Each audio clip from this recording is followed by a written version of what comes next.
제목을 가지고 함께 하나님의 말씀을 나누기를 원합니다. 우리가 이 이사야 열왕기 하 말씀을 보면은 18장부터 20장까지 이 히스기야에 대해서 3장에 걸쳐서 말씀을 계속해서 우리에게 하시고 있는 것을 보게 됩니다. 근데 이 히스기야에 대해서 잠깐 말씀을 드리면은 이 사람은 25살에 예루살렘에서 남유다의 왕이 되죠. 근데 이 사람이 왕이 되고 난 다음에 굉장히 많은 격변들과 또한 굉장히 많은 일들을 겪게 됩니다. 그 대표적인 것들이 3가지가 있는데, 그 첫 번째가 뭐냐면 그가 왕이 되었을 때 북이스라엘이 멸망하는 것을 봤다는 겁니다. 근데 이 북이스라엘이 멸망했다는 것은 굉장히 큰 사건이었죠. 그게 뭐냐면 여호수아 전쟁 이래로, 그리고 사사시대 때부터 이 이스라엘은 끊임없는 전쟁에 시달렸었습니다. 그리고 때로 이 이스라엘 백성들이 우상을 섬기거나 하나님을 떠났을 때 끊임없는 이방 민족들이 침략을 해오고 또한 약탈을 해가죠. 그래서 이 사마리아 성이나 예루살렘 성이 포위당한 것이 한두 번이 아니었고, 그리고 이 포위당했을 때마다 이 강력한 적들이 조공을 요구하거나 또는 포로를 요구해서 조공을 바치거나 또는 포로를 주는 것으로 전쟁을 끝내고, 또 하나님께 회개하고 나갔을 때 하나님께서 사사라든지 또한 뛰어난 선지자들을 보내주셔서 그 적들을 물리치게 하시고 해방되게 하는 그러한 역사가 계속해서 반복적으로 일어났다는 것입니다. 그래서 이 이스라엘 백성들 마음 가운데는 어떤 마음이 있냐면, 이민족들이 쳐들어올 때마다 옛날처럼 포위만 되다 끝나겠지, 그리고 또 옛날처럼 포위만 되더라도 우리가 조공을 바치면 좀 나아지겠지, 또 하나님께서 우리가 회개하고 돌아오면 기회를 주시겠지, 이런 생각이 수백 년 동안 이어져 왔던 이스라엘 백성들의 생각이라는 것입니다. 그런데 이 북이스라엘의 멸망은 굉장히 충격적인 일이죠. 그 이유가 뭐냐면 이 아수르가 사마리아 성을 3년 동안 포위를 합니다. 그리고 이 포위가 끝나고 사마리아가 완전히 멸망했을 때 단지 조공을 받거나 포로를 잡아는 것으로 끝나는 게 아니라 이 북이스라엘에 있는 백성들을 뿔뿔이 흩어뜨립니다. 그래서 이들이 어디로 흩어졌는지도 모르게 모두가 뿔뿔이 흩어져 버리고, 그리고 사마리아 그리고 북이스라엘 땅에다가 이민족들이 들어와서 살게 해서 완전히 북이스라엘을 없애버리는 그러한 모습을 경험했다는 겁니다. 그래서 이게 얼마나 대단했든지 이스라엘 지파는 야곱 이래로 12지파입니다. 그런데 12지파 중에 10지파가 흔적도 없이 사라지는 그러한 참담한 일을 경험했다는 것이죠. 그런데 이것이 남유다에 있는 백성들에게 엄청나게 큰 충격이었습니다. 하나님께서 택하신 민족이, 그리고 하나님께서 이스라엘, 즉 야곱을 택하신 이래로 수없는 세월 동안 지켜오셨던 이 이스라엘 민족의 12지파 중에 10지파가 완전히 흔적도 없이 사라졌다는 것 자체가 그들 마음 가운데 엄청나게 큰 충격이었고 또한 엄청나게 놀라운 일이었다는 겁니다.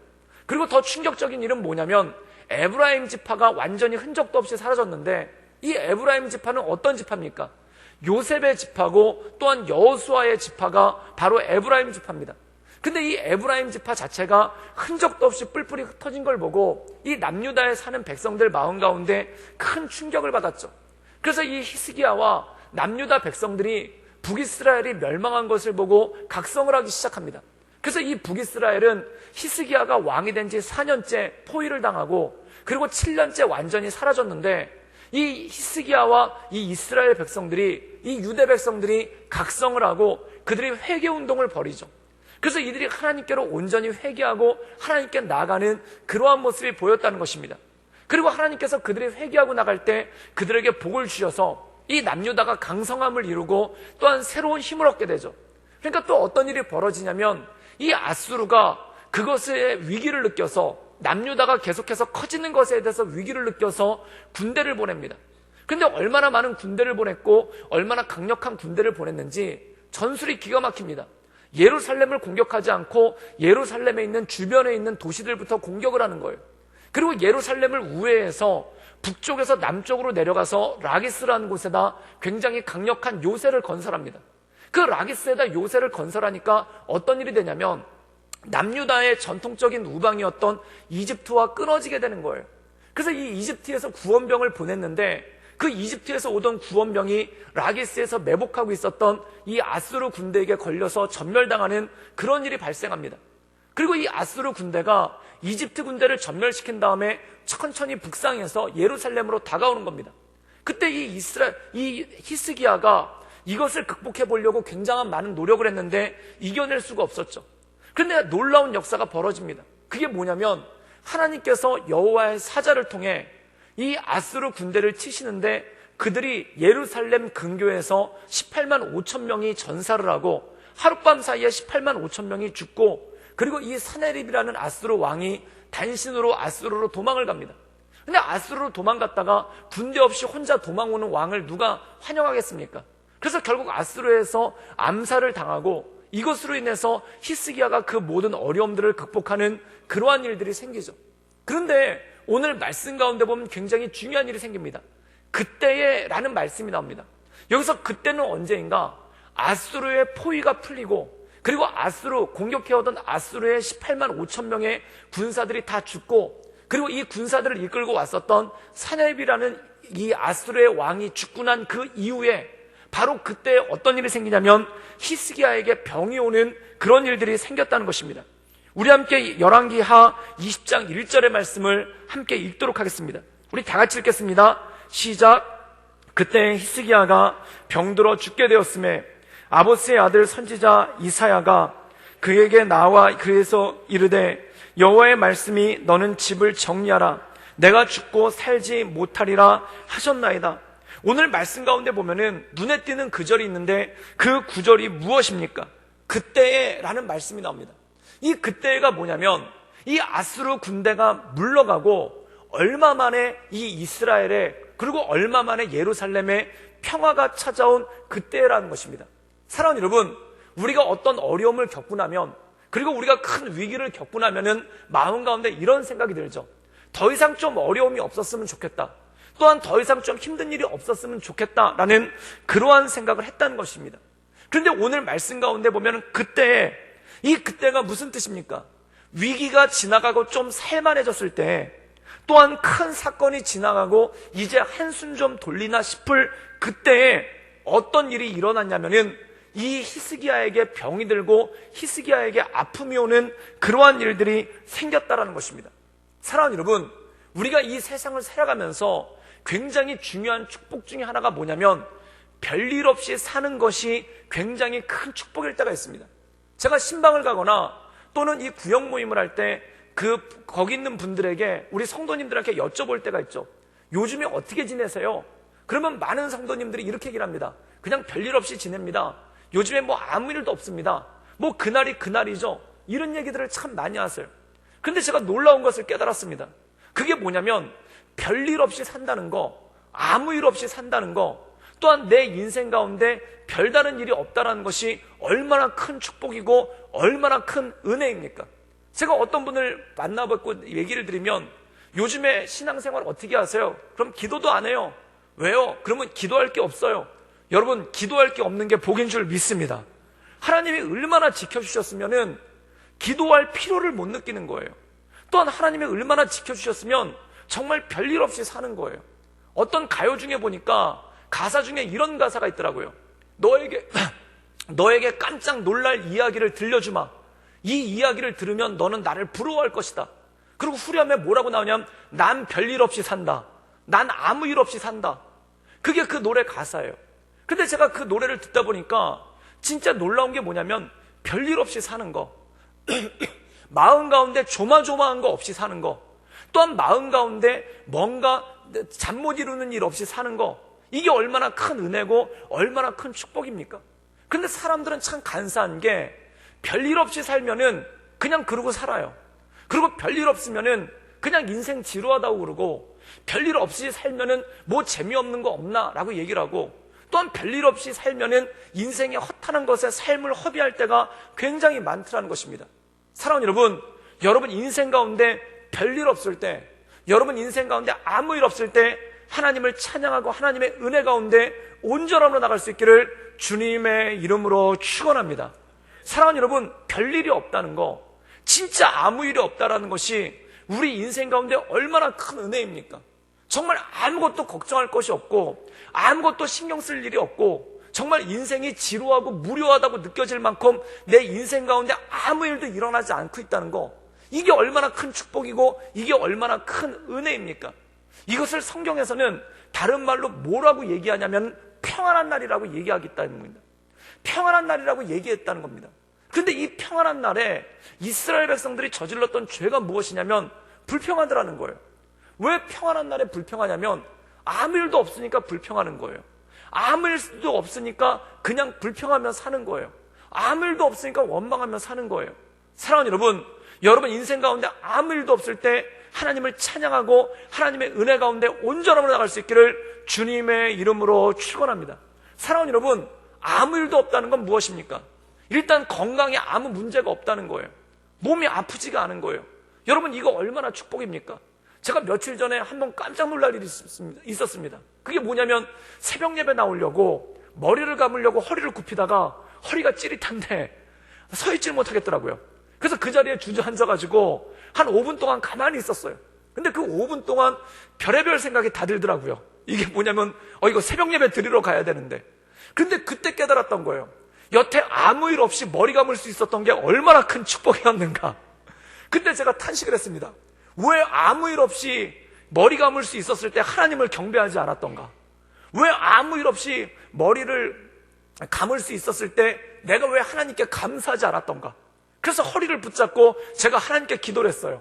제가 무사히 일어나 머리를 다시 감을 수 있다면, 제가 무사히 일어나 이 머리를 감고 교회에 갈 수 있다면 제가 아침마다 머리 감을 때마다 하나님을 찬양해야 된다이다. 그때 5분 있으니까 찌릿한 게 사라진 거예요. 그래서 다시 머리를 감았어요. 그래서 요즘에는 아침마다 찬양이 넘칩니다. 그래서 머리 감을 때마다 머리 감게 하신 하나님을 찬양합니다. 머리 감게 하신 하나님을 경배합니다. 그런데 사랑하는 여러분, 정말 아무 일 없이 허리 숙이고 팔 들어서 머리 감을 수 있다는 게 별거 아닌 것 같지만 알고 보니까 그게 엄청난 축복이었다는 거예요. 사랑하는 여러분, 진짜 그렇지 않습니까? 아무 일 없이 계단 올라갈 수 있고, 또한 아무 일 없이 걸어갈 수 있고, 또한 음식 먹었을 때 아무 일 없이 음식 소화시킬 수 있고, 또한 밤에 평안하게 잘 수 있고, 또한 사람들과 만나서 이야기하는데 어려움이 없고, 이것 자체가 얼마나 평안하고 이거 얼마나 온전한 일입니까? 사람이 몸이 건강하다는 거, 내 몸을 움직였을 때 어디 아픈 곳이 없다는 거, 또한 숨을 쉬었을 때 어디 걸리는 곳이 없다는 거, 이거 자체가 얼마나 하나님께서 우리에게 주신 큰 복이고 큰 능력입니까? 또 두 번째는 뭐냐면은 직장에 아무 일도 없다는 거, 이거 하나님의 은혜고 하나님의 복인 줄 믿습니다. 직장에 아무 일도 없다는 거, 이거 참 하나님께서 주신 능력이에요. 사람이 진짜 새벽 기도가 절로 나올 때가 언제냐면 통장에 잔고가 조금씩 사라져갈 때, 이때 새벽 예배가 새벽에 눈이 번쩍 띄어져요. 그리고 기도하게 되는 거예요. 그런데 통장에 아무 일도 없어요. 때 되면 돈 들어오고 나갈 거 나가고 들어올 거 들어오고. 사랑하는 여러분, 이게 하나님께서 우리에게 주신 복인 줄 믿습니다. 아무 일도 없는 거예요. 통장에 아무 일도 없는 거예요. 들어올 때 들어오고 나갈 때 나가는 거, 이거 얼마나 행복한 일이고 얼마나 좋은 일입니까? 또 마지막으로 자녀들이 있는 듯 없는 듯 하다는 거, 얼마나 좋은 일입니까? 사랑하는 여러분, 자녀들이 무소식일 때 섭섭해하지 않기를 주님의 이름으로 축원합니다. 잘 살고 있는 거예요. 자녀들이 무소식일 때 어디선가 잘 살고 있는 거예요. 어디선가 잘 살고 있고 평안하게 살고 있으니까 소식이 없는 겁니다. 사랑하는 여러분, 자녀들 삶 가운데 문제가 생겼을 때, 또한 자녀들에게 어려움이 생겼을 때, 또한 자녀들 인생 가운데 위기가 닥쳤을 때, 그것처럼 잠 못 자고 그것처럼 힘들고 그것처럼 어려운 일이 어디 있습니까? 이것만큼 답답하고 어려운 일이 없죠. 건강에 아무 문제 없을 때, 또한 물질에 하루로 3끼 먹고 사는데 일용할 양식을 주님께서 공급해 주실 때, 또한 자녀들이 각자의 삶의 자리에서 어떻게든 살아가고 있고 어떻게든 자기 자리를 잡고 나가고 있다는 거, 이거 정말 행복하고 이거 정말 좋은 일 아닙니까? 사랑하는 여러분, 여러분 인생 가운데 아무 일도 없을 때 주님을 경배하고 주님을 찬양해 나갈 수 있기를 주님의 이름으로 축원합니다. 그것이 진짜 축복일 때가 있고 그것이 진짜 은혜일 때가 있다라는 것이죠. 근데 이 사람의 어리석은 것 중에 하나가 뭐냐면, 일단 결론부터 말씀드리면 히스기야가 병에 걸렸습니다. 근데 히스기야가 하나님의 은혜로 병이 낫죠. 그래서 20장 중반부에 보면은 어떤 일이 나오냐면은 히스기야가 병에 걸렸다 나았다는 것을 축하해 주기 위해서 바벨로니아에서 사신을 보냅니다. 근데 여기서 놀라운 것이 벌어지는 거예요. 정말 말 그대로 히스기야가 아무 일이 있었는데 이제 아무 일이 없어졌습니다. 전에는 별일이 있었는데 그가 병에 걸려서 죽게 된 별일이 있었는데 그가 병이 남으로써 아무런 별일이 없어졌습니다. 그런데 거기에 놀라운 게 뭐냐면 바벨로니아 사신들이 왔었을 때 히스기야가 뭘 하냐면 자랑을 합니다. 뭘 자랑하냐면 사신들이 와가지고 바벨로니아 사신들이 왔는데 이 히스기야가 제일 먼저 한 게 뭐냐면은 먼저 자기 무기고를 보여줘요. 먼저 자기 무기고를 보여주면서 우리 군대를 무장시킬 만한 무기가 이렇게 많다, 이걸 보여줍니다. 그 다음에 또 뭘 보여주냐면 보물창고를 보여줘요. 보물창고를 보여주면서 우리나라의 금과 은과 또한 귀한 향유가 이렇게 많다는 것을 보여주더라는 겁니다. 사랑하는 여러분, 이게 무슨 뜻입니까? 지금 바벨로니아 사신들에게 자랑을 하고 과시를 하는 거예요. 자랑하고 과시하는 이유가 무엇입니까? 사람이 자랑할 때는 자기의 것을 드러내기 위해서 자랑하는 것도 있지만 그 자랑의 이면에는 뭐가 있냐면은 불안함이 있는 거예요.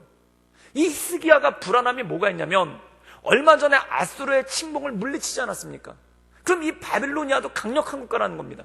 그럼 이 바빌로니아에서 사신이 왔었을 때 그가 보물창고와 무기고를 보여주면서 봤지, 우리나라가 이렇게 붕황하다라는 것을 드러내는 거예요.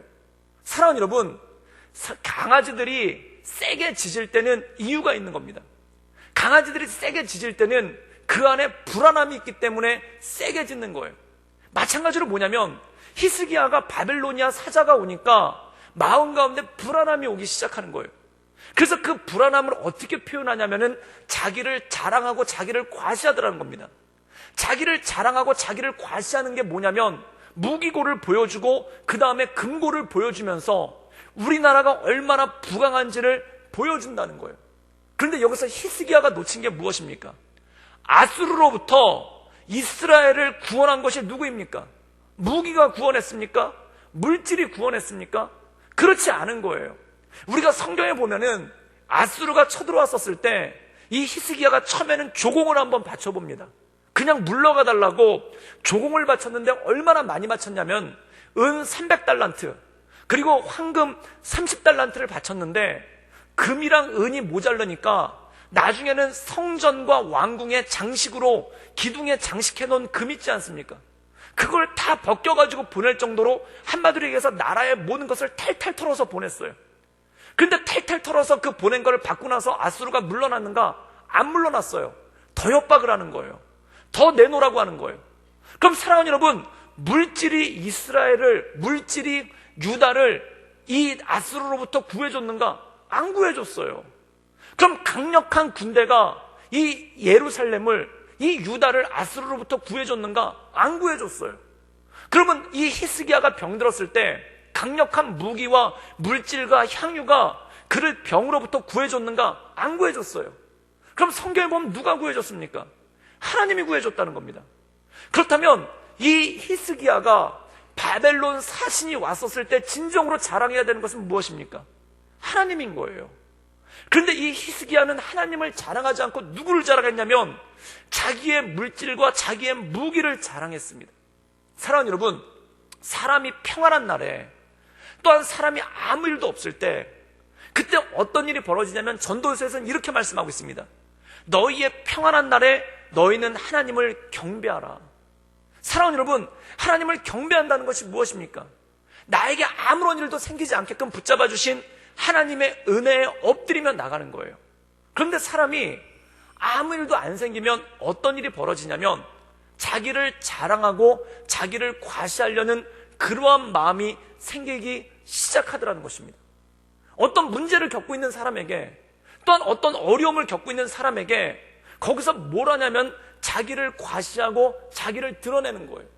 사랑하는 여러분, 내가 평안하게 살 수 있는 이유가 무엇입니까? 또한 내가 온전함을 가지고 살아갈 수 있는 이유가 무엇입니까? 전적인 하나님의 은혜인 줄 믿습니다. 그럼 우리 삶 가운데 이 전적인 하나님의 은혜에 감사하는 게 이게 바로 예배입니다.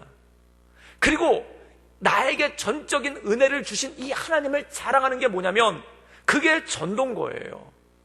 사랑하는 여러분, 내 스스로가 하나님을 경배하는 것, 내게 은혜 주신 하나님을 찬양하는 것, 이것이 바로 예배이고 이것이 바로 경배이고 또한 다른 사람에게 하나님께서 내게 행하신 일, 하나님께서 나에게 역사하신 일을 드러내는 것, 이게 바로 전도 아닙니까?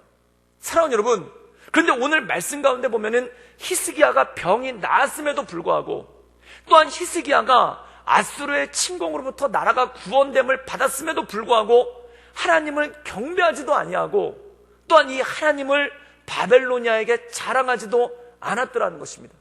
사랑하는 여러분, 사람에게는 두 가지가 있습니다.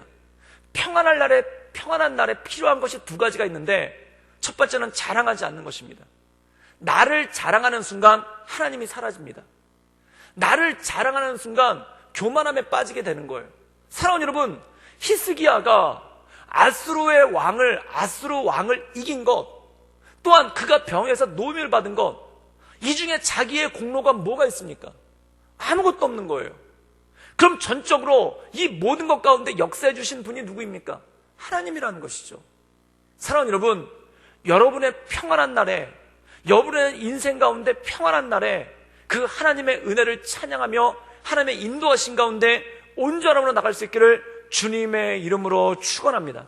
사랑하는 여러분, 하나님을 예배하지 않는 사람은 나를 예배해요.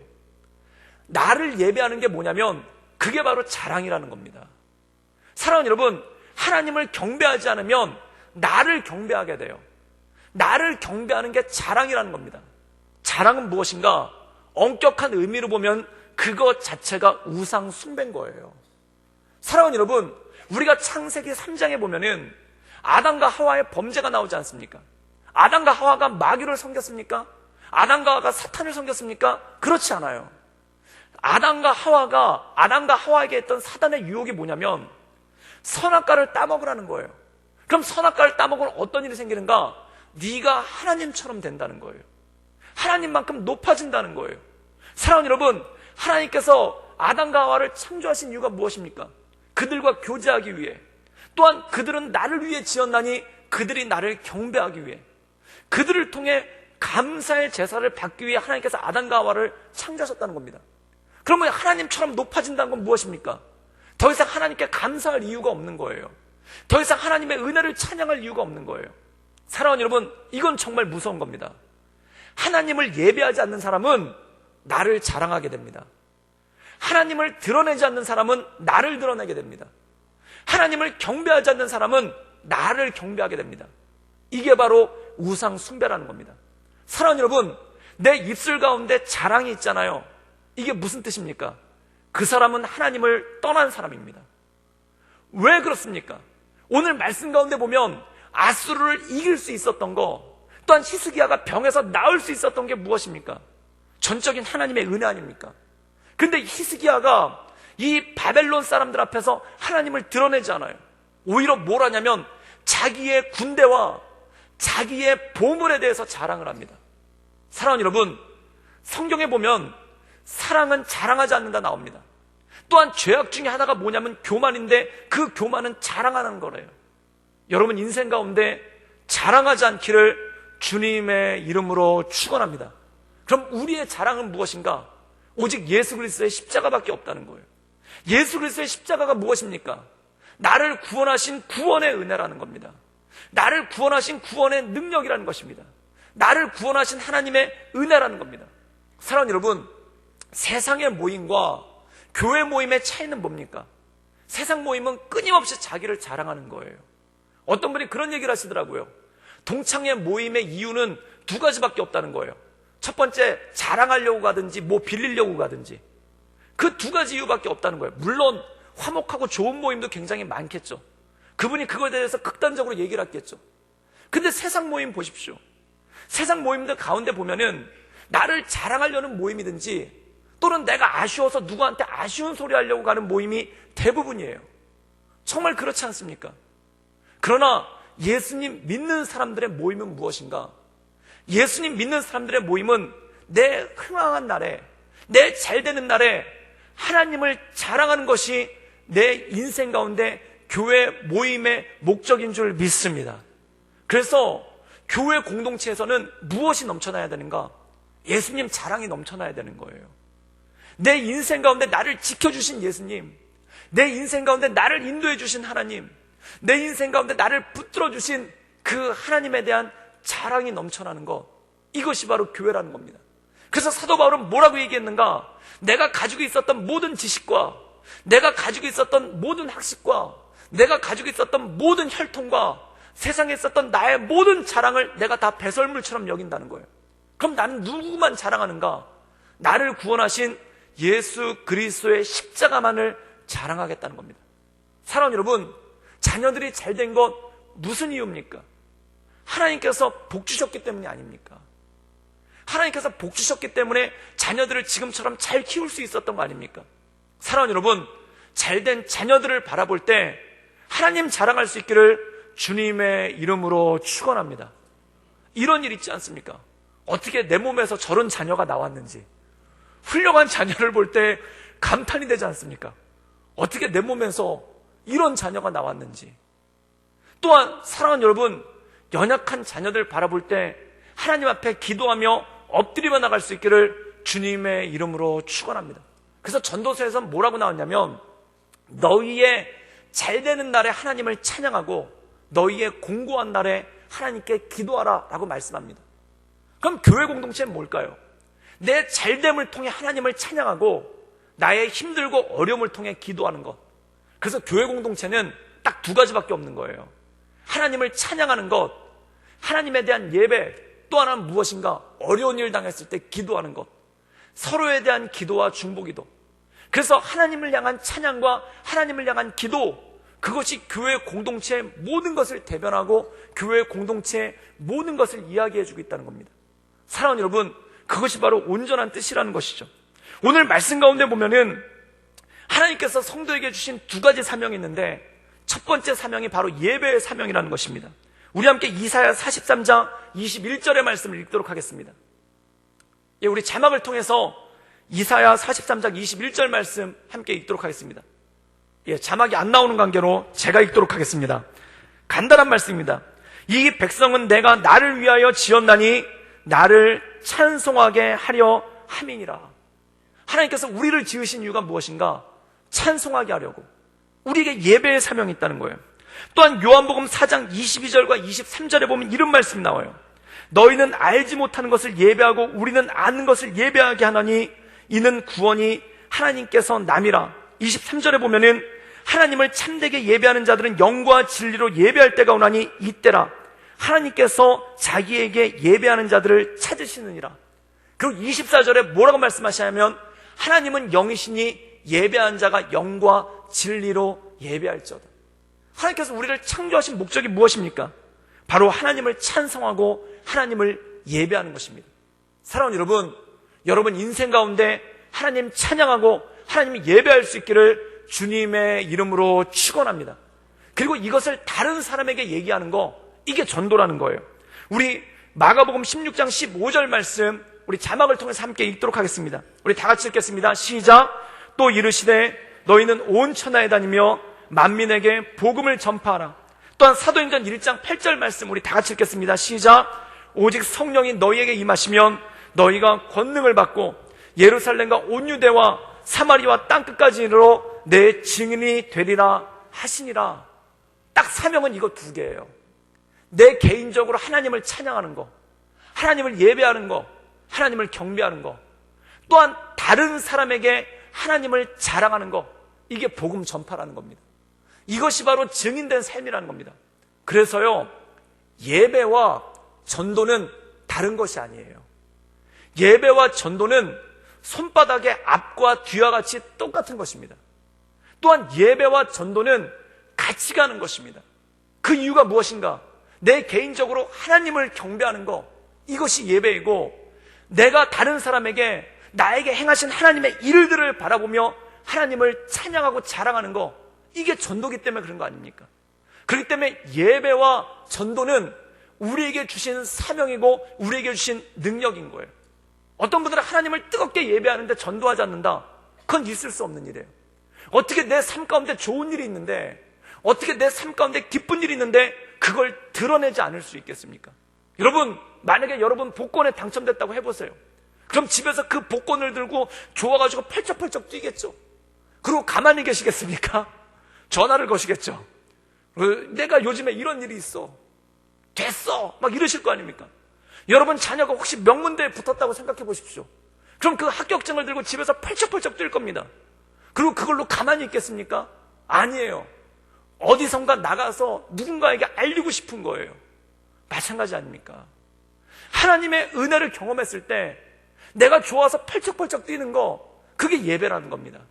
그리고 혼자 펄쩍펄쩍 뛰는 걸로 견딜 수가 없어서 밖에 나가가지고 다른 사람에게 이 예수님을 전파하는 거, 이게 전도라는 겁니다. 그래서 예배와 전도는 함께 가는 거예요. 하나님을 찬양하는 것과 복음 전파는 같이 간다는 것입니다. 사랑하는 여러분, 우리 민족에게 저는 하나님께서 주신 사명이 있는 줄 믿습니다. 그 사명이 뭡니까? 우리나라 근현대사를 바라보면서 어떻게 하나님의 은혜를 빼놓고 얘기할 수 있겠습니까? 우리나라 근현대사를 바라보면서 어떻게 하나님의 은혜를 말하지 않고 우리나라 근대사, 현대사를 말할 수 있겠어요? 정말 그렇습니다. 6.25 전쟁 이래 우리나라 지금까지 힘들고 어렵다고 하지만 경제 성장률 300배예요. 불과 100년도 안 되는 시간 동안, 불과 70년밖에 안 되는 시간 동안 경제 성장률을 300배 이룬 나라는 우리나라밖에 없습니다. 정말 대단하지 않습니까? 정말 엄청나지 않습니까? 그럼 우리나라가 자원이 넘쳐납니까? 또는 우리나라가 과학기술이 좋았습니까? 아니에요. 1950년대에 우리나라 과학기술 자체가 전무했었고, 우리나라 그때 기록에 보면은 화장실조차도 변변이 없었더라고요. 그래서 새마을운동의 중점사항이 1차 새마을운동을 할 때 첫 번째 사업이 뭐냐면 초가지붕 슬래트 지붕으로 바꾼다. 그 다음에 두 번째가 뭐냐면은 화장실을 만든다. 화장실 만들고 지붕 바꾸는 거, 초가지붕 바꾸는 게 새마을운동 1차 산업이더라고요. 그게 불과 100년도 안 된 일 아닙니까? 사랑하는 여러분, 우리나라에 기술이 있었습니까? 기술 없어요.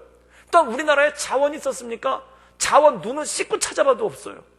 근데 자원도 없고 기술도 없는 나라에서 어떻게 300배, 70년 만에 300배 나라가 경제를 성장할 수 있는 이런 놀라운 일이 생기겠습니까? 이것은 하나님의 은혜를 빼놓고는 말할 수가 없는 거예요. 사랑하는 여러분, 이걸 가지고 우리가 뛰어났다, 우리가 대단하다, 우리가 잘났다, 이런 순간 교만에 빠지는 겁니다. 그런 순간 우상에 빠지는 겁니다.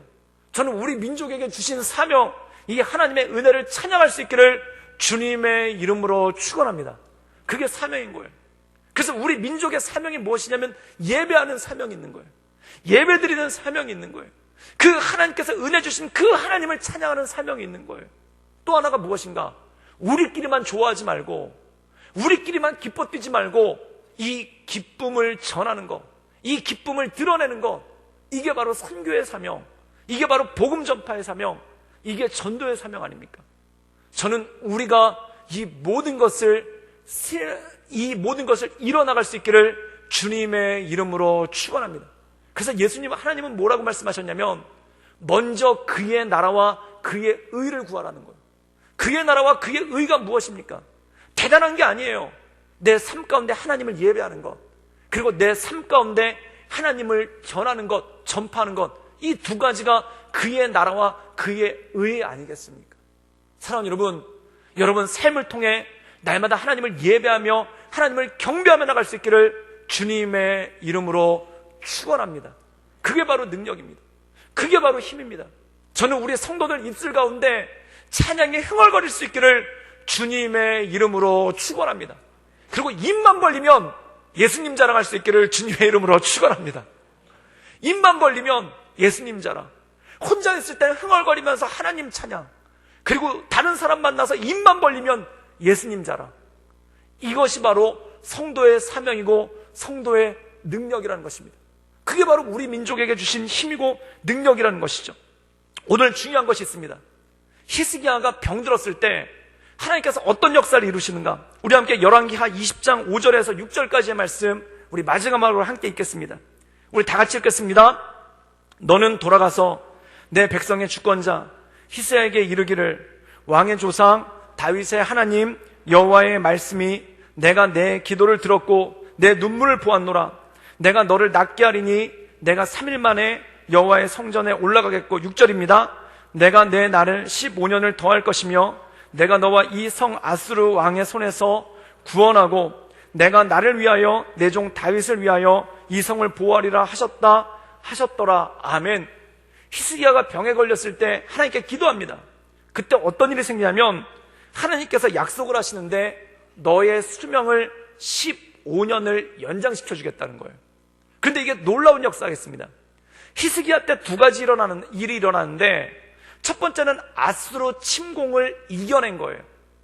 아수르의 침공을 이겨내면서 남유다에게 얼마간의 시간이 더 주어지냐면 150년간의 시간이 주어집니다. 북이스라엘은 아수르한테 바로 망했는데 남유다는 아수르의 침공을 이겨내요. 하나님의 은혜로 이겨내요. 그리고 얼마간의 시간이 더 주어졌냐면 150년 정도의 시간이 더 주어졌어요. 그리고 히스기야가 그 전쟁이 끝나고 죽을 삶이었는데, 목숨이 끊어질 삶이었는데 하나님께서 몇 년을 더 연장해 주시냐면 15년을 더 연장해 주셨다는 거예요. 사랑하는 여러분, 은혜는 무엇인가? 덤으로 더 주는 것이 은혜라는 겁니다. 제가 영어 공부를 하려고 인터넷 강의를 듣고 있는데 이 인터넷 강의를 6개월치를 사면은 그 강의를 100개를 들을 수가 있어요. 그래서 강의 100개를 6개월 동안 들어야 되는 거예요. 그런데 이게 6개월 동안 100개 듣는 게 별로 어려운 일이 아닌 줄 알고 그걸 샀어요. 거금을 들여서 12개월 할부로 사서 지금 또박또박 돈이 나가고 있습니다. 근데 그걸 갖다가 사가지고 영어 공부를 하려고 듣고 있는데 바쁘다 보니까 이 6개월이 순식간에 지나가더라고요. 그래가지고 큰일 난 거예요. 이제 한 달밖에 안 남았는데 강의를 아직 70개를 못 들었더라고요. 마음과 이게 70개를 한 달 동안에 들을 수가 없어요. 그러니까 5개월 동안 정확하게 얘기해서 30개밖에 안 들은 거예요. 나머지 70개를 들어야 되는데 한 달밖에 안 남은 거예요. 그래서 고민하고 근심했죠. 그래서 포기를 하려고 하고 있는데 갑자기 이 인터넷 강의 회사에서 메일이 하나 날라왔습니다. 이종훈 고객님 바쁘시죠? 한 달을 연장시켜드리겠습니다. 끝까지 완주해보세요. 고객님 화이팅! 이러고 왔더라고요. 이게 뭐냐면 덤인 거예요. 근데 여러분, 덤을 왜 줬겠습니까? 끝까지 하라고 준 거예요. 내게 맡겨준 사명, 내게 맡겨준 일들을 끝까지 더하라고 준 거예요. 사랑하는 여러분, 히스기야에게 15년을 왜 더 줬겠습니까? 또한 이스라엘에게 150년을 왜 더 주었겠습니까? 이것은 무엇인가? 사명을 완수하라는 거예요. 맡겨준 사명을 완수할 시간을 덤으로 더 준 거라는 겁니다. 사랑하는 여러분, 사람은 병원에 들어가면은 그때 정신이 맑아져요. 정신이 맑아지면서 진짜 중요한 게 뭔가를 깨닫게 돼요. 죽을 병에 걸려서 병원 들어가잖아요. 그럼 그때 기도 제목을 들어보면은 목사님 기도해 주세요. 제가 이 병이 낫기만 하면 빨리 퇴원해서 도박할 겁니다. 이런 분 제가 하나도 못 봤어요. 목사님 기도해 주세요. 제가 이 병이 낫기만 하면은 제가 옛날에 나이트클럽을 못 가봤는데 나이트클럽이라도 가보고 죽을랍니다. 이런 분 제가 하나도 못 봤어요. 병에 걸리잖아요. 진짜 중요한 게 뭔지를 찾아요. 아프잖아요. 진짜 중요한 게 뭔지를 찾아요. 만약에 내가 완쾌돼서 태어나기만 하면 하나님 예배드리고 싶습니다. 내가 병이 완쾌돼서 낫기만 하면 복음 전하고 싶습니다. 내가 병이 돼서 완쾌만 되면은 가족에게 더 잘해주고 싶습니다. 내가 병이 완쾌돼서 어떤 일만 생기면 주님을 위해서 더 살고 싶습니다. 이 고백을 하시는 거예요. 그리고 낫잖아요. 그러면 덤으로 하나님께서 우리에게 은혜를 주신 줄 믿습니다. 근데 기가 막힌 게 뭐냐면 나으면은 그 마음도 싹 사라져요. 이게 시험인 거예요. 사랑하는 여러분, 예전에는 60까지만 살면 환갑이라고 그랬습니다. 정말 많이 살았다는 뜻이에요. 그런데 요즘에 과학기술이 발명하면서 의학기술이 발명하면서 보편적으로 어떤 일이 있냐면 많은 분들에게 짧게는 10년, 길게는 수십 년의 덤이라는 인생이 주어졌어요. 진짜 그렇지 않습니까? 50년 전에 살던 또는 30년 전에 살던 우리 조상들에 비해, 우리 선배들에 비해 덤으로 주어진 세월, 덤으로 주어진 시간이 있다는 것입니다. 그럼 사랑하는 여러분, 이 덤으로 주어진 세월을 무엇에 쓰시겠습니까? 이 덤으로, 우리 개인적으로 덤으로 주어진 이 시간을 무엇을 위해 사용하시겠습니까? 저는 여러분이 아직 완수하지 못한 사명이 있다면 그 사명 완수하시기를 주님의 이름으로 축원합니다. 아무 일도 없는 인생을 바라보며 지루하게 사는 것이 아니라, 아무 일도 없는 인생을 보며 마치 술 취한 것처럼 방탕하게 사는 것이 아니라, 방탕은 무엇입니까? 내 힘과 열정과 시간과 돈을 아무 의미 없는 것에 쓰는 게, 그게 방탕인 거예요. 그럼 비전의 사람은 무엇입니까? 덤으로 주어진 시간, 은혜로 주어진 시간, 은혜로 주어진 건강, 은혜로 주어진 시간, 그리고 은혜로 주어진 삶, 이것을 무엇을 위해 사용하시겠습니까?